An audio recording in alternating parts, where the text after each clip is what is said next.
घरोघरी मातीच्या चुली मालिकेच्या 28 जुलैच्या महा एपिसोडच्या भाग 2 मध्ये आता आपण पाहणार आहोत की नानांनी आता सौमित्र आणि अवंतिका या दोघांनाही उंबरठ्याच्या आतमध्ये येण्याची परवानगी दिलेली नसते। दोघे आता दारामध्ये उभे राहून तो लग्न सोहळा पाहण्यासाठी खूप उत्सुक असतात, परंतु त्या दोघांनाही आता तो पाहता येत नसतो। तर जानकीला आता त्यांच्यासाठी खूप वाईटही वाटतं। तेव्हा आता जानकीचं लक्ष अचानक समोर रुखवतावरती ठेवलेल्या एका आरशाकडे जातं आणि जानकीच्या डोक्यामध्ये भन्नाट अशी एक कल्पना येते। तर जानकी त्यानंतर आता विचार करते आणि पटकन इशाऱ्याने सारंगला बोलावते। सारंग गेल्यानंतर जानकी सारंगच्या कानामध्ये आता काहीतरी सांगते। तेव्हा आता सारंग सुद्धा खूप खुश होतो आणि जानकी पटकन तिकडे आता वळून पाहते अवंतिका आणि सौमित्र या दोघांकडे आणि त्यांना इशारा करून त्या आरशाकडे पाहायला सांगते। तर सारंगने तोपर्यंत आता आरसा बरोबर सेट केलेला असतो। आरसा त्याने असा काही सेट केलेला असतो की ज्यामध्ये जानकी आणि ऋषिकेशने पाहिलं तर त्या दोघांना सौमित्र आणि अवंतिका दिसत असतात आणि सौमित्र अवंतिकाने पाहिलं तर त्या दोघांना आरशामध्ये आता लग्न सोहळा दिसत असतो।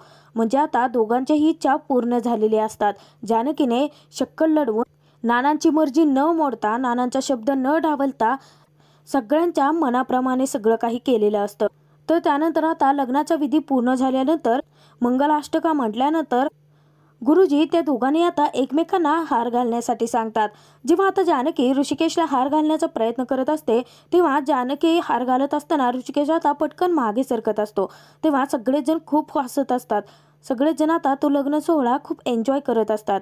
तेव्हा आता ओवी सुद्धा ऋषिकेशला सांगते की बाबा अरे घालू देत ना आईला हात, परंतु ऋषिकेश आता नकार देतो।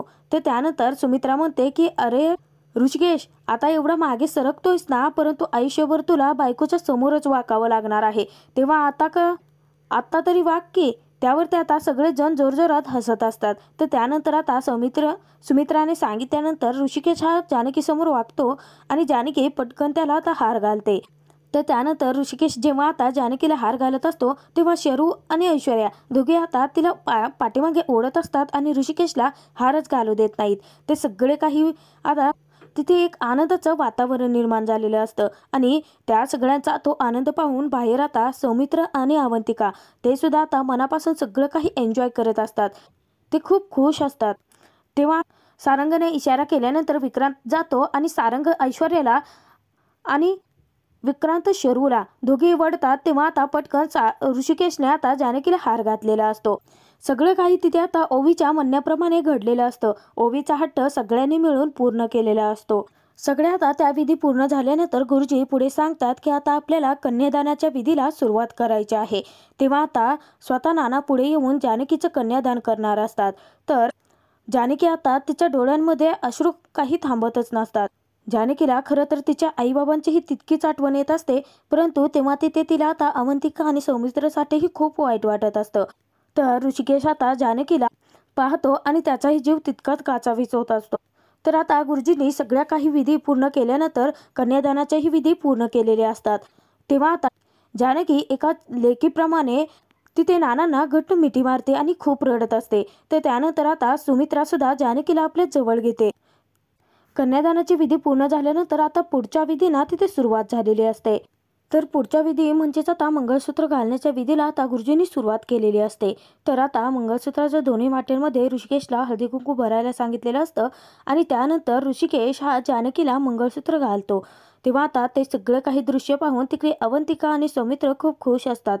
तर ऋषिकेशला आता मंगळसूत्र घातल्यानंतर आता जानकीला ऋषिकेशच्या हातामध्ये गुरुजींनी धागा बांधायला सांगितलेला असतो। तर तिथे आता सगळेच जण त्यांच्या त्या विधी पार पडत असताना जोरजोरात टाळ्यांचा त्यांच्यावरती वर्षाव करून कौतुकही करत असतात। तर त्यानंतर गुरुजी आता ऐश्वर्याला जानकीच्या पायांमध्ये जोडवी घालण्यासाठी सांगतात। तर गुरुजी आता त्या ऐश्वर्याला तिथे उकानाही घ्यायला सांगतात। तेव्हा आता सारंग खूप हसत असतो। तर सुमित्रा ही आता ऐश्वर्याला म्हणते की अगं घे ना उकाना। त्यावरती ऐश्वर्या सांगते की बरं ठीक आहे घेते। तेव्हा आता ऐश्वर्याने उखाणा घेतलेला असतो की जानकी वहिनी आणि ऋषिकेश दादांच्या लग्नाची निघणार आहे वरात आणि सारंग नावाचं नाव घेऊन वहिनी यावेळी मी तुम्हाला घेणार आहे घरात, असं उखाणा घेतल्यानंतर सगळेजण आता ऐश्वर्यावरती टाळ्यांचा वर्षाव करतात आणि तिचे कौतुकही करतात, कारण ऐश्वर्याने आता पहिल्यांदा स्वतःहून उखाणा घेतलेला असतो. तर त्यानंतर गुरुजी आता ऋषिकेश आणि जानकीच्या पुढच्या आता सप्तपदींच्या विधींना सुरुवात करणार असतात. तेव्हा आता गाठ बांधण्यासाठी ते कोणाला तरी पुढे येण्यासाठी सांगतात. गाठ बांधण्यासाठी आता शेरू पुढे आलेली असते. तेव्हा गुरुजी तिलाही उखाणा घ्यायला सांगतात. तर ओवी हट्ट करते की मलाही गाठ बांधायची आहे. त्यावेळी आता सारंग तिची थट्टा करत म्हणतो की म्हणजे तुला फोटोमध्ये यायचं आहे म्हणून गेले आहेस ना पुढे. तेव्हा आता सगळे जोरजोरात हसत असतात. तर शरूने तिथे आता उखाणा घेतलेला असतो की ऋषिकेश आता आणि जानकी वहिनीच्या लग्नाची गाठ बांधण्याचा मला मिळाला आहे मान, आणि विक्रांतरावांचं नाव घेऊन त्यांच्या प्रेमात हरवलं आहे माझं भान. त्यावेळी आता शरूने घेतलेल्या त्या उखाण्याचेही सर्वच जण कौतुक करत असतात. तर त्यानंतर गुरुजी पुढच्या विधींना सुरुवात करतात. तेव्हा आता ते दोघांनाही उभे राहण्यासाठी सांगतात. त्यांच्यामध्ये हातामध्ये लाह्या देतात आणि त्या लाह्यांची आता अग्नीमध्ये आहुती द्यायला सांगतात. तेव्हा आता ऋषिकेश जानकी सगळ्या विधी पूर्ण करत असताना तिकडे मात्र हे सगळं काही दारामधूनच पाहून सौमित्र आणि अवंतिका दोघेही खूप खुश असतात. तर पुढे आता सप्तपदीला सुरुवात झालेली असते. गुरुजींच्या मंत्रोच्चाराच्या साथीने आता ऋषिकेश आणि जानकीचा विवाह सोहळा पार पडत असतो. तेव्हा आता त्यांचं ते लग्न पाहून आणि इकडे आता अवंतिका आणि सौमित्र दारातच खुश असलेलं पाहून सुमित्राचा मात्र ऊर भरून आलेला असतो. तिला तिचे अश्रू थांबवता येत नसतात. तेव्हा आता जेव्हा ऐश्वर्याचं लक्ष तिच्याकडे जातं तेव्हा तिचा नुसता तिळपापड होत असतो. सप्तपदी आता पूर्ण करत असताना 6व्या फेरीला आता जानकी जेव्हा तिकडे सौमित्र आणि अवंतिकाकडे पाहत पाहत आता पुढे फेरी घेत असते. अचानकपणे आता जानकीचा पाय सटकतो आणि जानकी खालती पडणार इतक्यात आता ऋषिकेश पटकन जानकीला सावरतो. तिला आता त्याने घट्ट पकडून ठेवलेलं असतं आणि त्याने तिला पडूही दिलेलं नसतं. तेव्हा आता सगळेच जण खूप घाबरलेले असतात. परंतु ऋषिकेशने वेळीच आता जानकीला सावरलं आहे हे लक्षात येतात सर्वच जण खूप खुश असतात. तर त्यानंतर आता 7वी फेरी घेतल्यानंतर गुरुजी तिथे सांगतात की या इथे आता विवाह सोहळा संपन्न झाला आहे. आणि तेव्हा आता त्यानंतर आता सगळेच जण ऋषिकेश जानकीवरती फुलांची उधळण करतात. तेव्हा आता ऋषिकेश जानकी तिथे असलेल्या सगळ्या मोठ्यांचे गुरुजींचे आशीर्वादही घेतात. तर तोपर्यंत सारंग हा सौमित्र आणि अवंतिकाकडे दारामध्ये जातो. त्याने फोटोग्राफरलाही घेऊन गेलेला असतो. तो सांगतो की दादा वहिनी तुमचा ना एक फोटो हवा आहे, फॅमिली फोटो तयार करायचा आहे ना, मी या दादांना सांगितलं आहे. तेव्हा आता सौमित्रला सारंगला पाहून तो खूप खुश असतो आणि तो पटकन आता सारंगला आपल्या उराशी कवटाळतो. तर त्यानंतर आता सारंग इकडे पळतो. तोपर्यंत आता ऋषिकेश आणि जानकी दोघे आता सौमित्र अवंतिकाची भेट घेतात. तर त्यानंतर ते सौमित्र आणि अवंतिका दोघे आता ऋषिकेश जानकीचे आशीर्वाद घेतात आणि तिथून जातातही. तर आता सगळ्या लग्नाचा विधी वगैरे सगळं काही पार पडल्यानंतर इकडे किचनमध्ये आता सुमित्रा काम करत असते. इतक्यात तिथे जानकी येते आणि जानकी तिला विचारते की अहो आई तुम्ही काय करता इथे. तेव्हा आता जानकीला पाहून सुमित्रा म्हणते की अगं मुंडावळ्या शेला काहीच नाहीये, का काढलं ते. त्यावर आता जानकी उत्तर देते की अहो आई सगळं कार्यक्रम पार पडला ना म्हणून. तेव्हा आता सुमित्रा म्हणते की अगं असं कसं, आपल्या आता फॅमिली फोटो ओवीसोबतचे फोटो राहिले आहेत ना, तिच्याच हट्टासाठी आपण सगळं केलं आहे. बघा जानकी, नाही तर ओवी तुम्हाला परत लग्न करायला लावेल. त्यावरती जानकी हसते आणि म्हणते की नाही नाही ते आम्हाला आता परवडायचं नाही. त्यावरती आता सुमित्रा सुद्धा खूप जोरजोरात हसते. तर त्यानंतर आता जानकी विचारते की आई मला एक सांगा, आज तुम्ही खीर का केली आहे. त्यावरती आता सुमित्रा उत्तर देते की अगं हिम्मतराव आले आहे त्यांना भेटायला आणि ते काहीच खाणार नाही आहेत म्हणून त्यांच्यासाठी खास खीर बनवली आहे. तेव्हा आता जानकी म्हणते की आई तुम्ही राहू देत, मी नेऊन देते. तर तोपर्यंत इकडे आता नानांनी हिम्मतरावांची भेट घेतलेली असते आणि नाना त्यांना म्हणतात की काय तुम्ही लग्नाला आलेच नाहीत, तुम्ही किती उशीर केला.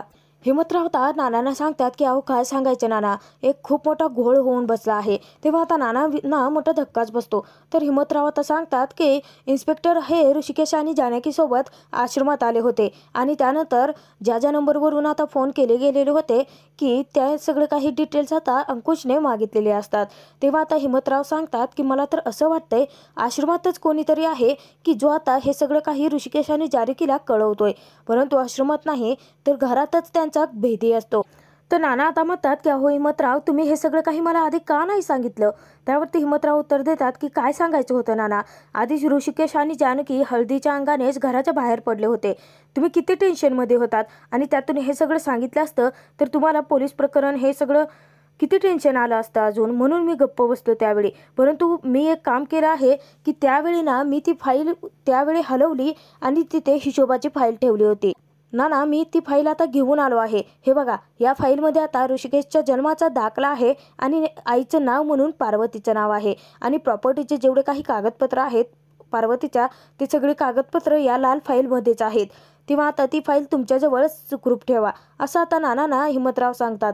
तोपर्यंत इकडे आता जानकी हिम्मतरावांसाठी खीर घेऊन आलेली असते. तर हिम्मतराव आता तिथे नानांना सांगत असतात की ही फाईल आहे ती जपून ठेवा, पार्वती तुमची बायको होती हे काम कोणालाही कळता कामा नये आणि ऋषिकेश जानकीच्या हाती ही फाईल अजिबात लागून देऊ नका. तेव्हा आता नानांनी ती फाईल आपल्या हाती घेतलेली असते. इतक्यातच तिथे आता जानकी पोहोचते आणि जानकी त्या दोघांनाही बोलताना ऐकते. तेव्हा आता नाना म्हणतात की काळजी करू नका हिम्मतराव, पार्वतीचं आणि माझं नातं काय होतं हे मी कुणालाच कळू देणार नाही. तेव्हा आता इकडे जानकीचा समज असा झालेला असतो की नानांच्या आयुष्यात दुसरीच कोणीतरी बाई आहे.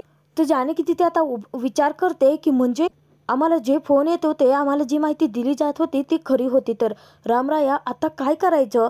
परंतु मला हे सत्य आता जपून ठेवावं लागेल, हे कोणालाही कळता कामा नये, नाहीतर नाते तुटतील.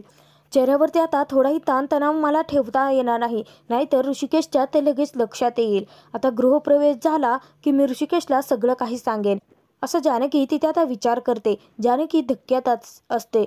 आता माझ्या मनातली खळबळ ही माझ्या मनातच ठेवावं लागेल, नाहीतर ती कोणालाही लक्षात येता कामा नये असं जानकी विचार करत असताना अचानकपणे तिथे सुमित्रा येते. सुमित्रा आता जानकीच्या खांद्यावरती हात ठेवते तेव्हा जानकी डचकते.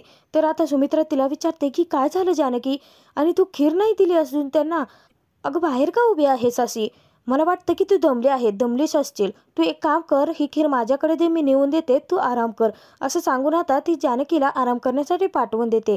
तर तोपर्यंत आता आतमध्ये आल्यानंतर सुमित्राने त्यांच्यासाठी खीर आणलेली असते, परंतु तिथे हिम्मतराव आता ती खीर न घेतात तसेच निघून जातात. तेव्हा आता सुमित्रा म्हणते की अहो झालंय तरी काय. हिम्मतराव आलेही तसेच निघूनही गेले. त्यावरती नाना पटकन आता दरवाजा बंद करतात आणि त्यानंतर नाना सुमित्राला सगळं सांगतात. सुमित्राला म्हणतात की त्या दिवशी ऋषिकेश आणि जानकी हे काय आश्रमात आता खाऊ वाटायला गेले नव्हते, तर ऋषिकेशच्या जन्माची दाखला ज्या फाईलमध्ये आहे ना ही फाईल शोधायला गेले होते. तेव्हा आता सुमित्राला मोठा धक्का बसलेला असतो. तर पुढील भागात आपण पाहणार आहोत की ऐश्वर्याने आता आजीला गुड न्यूज दिलेली असते की आता हिम्मतराव आणि नाना या दोघांमध्ये जे बोलणं होतं ते जानकीने ऐकलं आहे. तेव्हा आता आजी म्हणते की चला आपलं काम आता फत्ते झालं. तर त्यानंतर आता जानकीचा गृहप्रवेश होत असतो. तेव्हा आता जानकीचं लक्ष नसतं आणि जानकीचा पाय सटकतो. तर तेव्हा सगळेच जण आता खूप घाबरलेले असतात. तर पटकन आता शरूने जानकीला सावरलेलं असतं. तर त्यानंतर आता देवघरात आणल्यानंतर जानकी खूप रडत असते आणि तिच्या मनात माजलेली खळबळ जे काही नाना हिम्मतरावामध्ये झालेलं बोलणं असतं ते ऋषिकेशला सगळं काही सांगून टाकते. तेव्हा ऋषिकेश आता जानकीला म्हणतो की जानकी हे प्रकरण काही साधं सोपं नाही आहे, मला असं वाटतं की आपण या सगळ्या प्रकरणाचा शोध घ्यायला हवा आहे. तर जानकी आणि ऋषिकेश हे आता शोध घेतल्यानंतर त्यांना सत्याचा उलगडा होता क्षणी पुढे नक्की काय घडणार हे पाहणं खूप मनोरंजक ठरणार आहे. घरोघरी मातीच्या चुली मालिकेचे एपिसोड पाहण्यासाठी आपल्या चॅनलला नक्की सबस्क्राईब करा.